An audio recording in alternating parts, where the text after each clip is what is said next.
It's day 29 of the federal government shutdown, where our congressional lawmakers who are still earning their checks are proving to us once again that they're pretty much useless. Marjorie Taylor Greene, though, is fighting back. Turns out some of our lawmakers actually are looking out for what's in the best interests of the American people. So Marjorie Taylor Greene is still on the warpath against her own party for attempting to do away with healthcare subsidies, to the point where healthcare premiums are now set to double without said subsidies. And she's furious that there's no backup plan by the Republican Party to help Americans with rising healthcare costs. Yesterday, reporter Jake Sherman tweeted the following, or posted the following. On the House Republican conference call, Marjorie Taylor Greene just said that she is tired of people listening to the White House political staff. MTG said that Thune, meaning Senate Majority Leader Thune, needs to use the nuclear option and reopen the government. In other words, abolish the filibuster and pass a funding bill.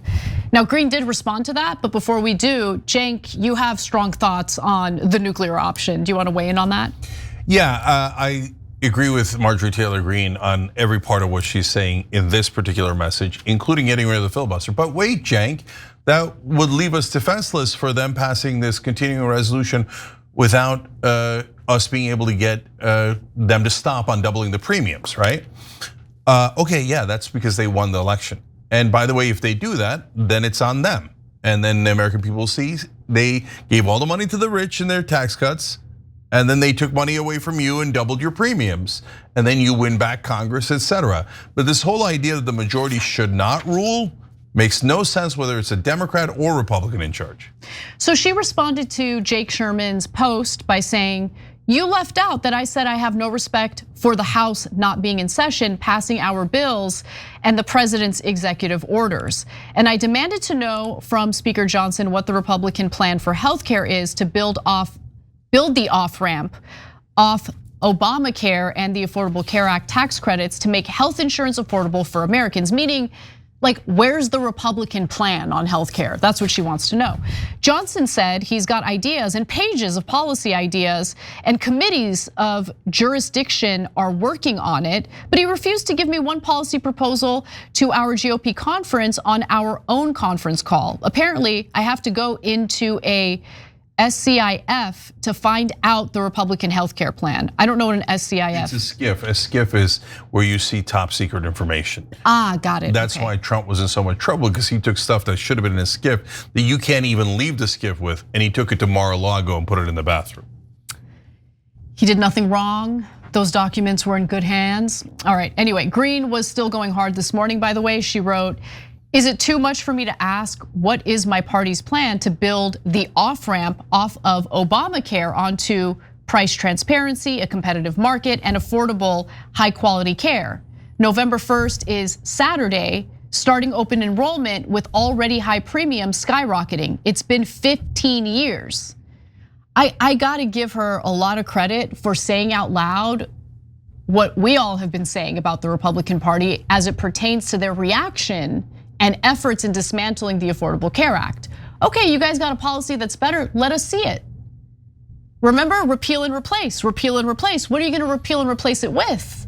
They never had a plan. They didn't even have concepts of a plan. Okay, let's just keep it real. Because they don't care about us, guys. They don't care about us. They're good, they're receiving the best healthcare in the world through their congressional benefits, but us, who cares? Who cares?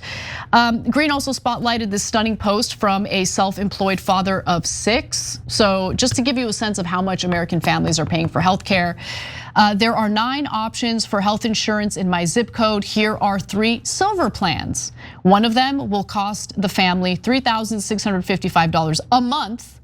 The other $3,810 a month.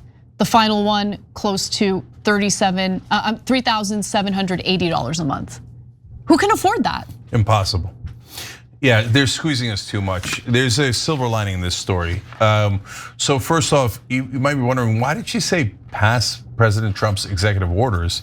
You don't have to pass an executive order. No, it's because she signed on to HR 3493 because our audience asked her to. That's literal. and that is to lower drug prices. It's Trump's executive order that Ro Khanna turned into a bill. Once it's a bill, the courts can't knock it down. So they could actually go back in and now pass that if they were in session. And I love that Ro Khanna and Marjorie Taylor Greene are working together to try to lower drug prices. That's part of the silver lining here, which is the Great Awakening. So look, you could have two reactions to Marjorie Taylor Greene in this case, and both are legitimate and in their own way true. But let's talk about which one is more productive. You can go, you didn't know that you guys didn't have a healthcare plan this whole time? Yeah, welcome to planet Earth. You're so late, right?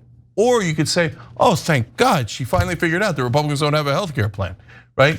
Yeah, both are kind of true, but I like the second one better because it invites more people in.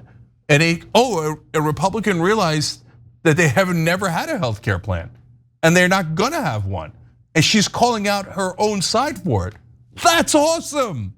And that's part of the Great Awakening.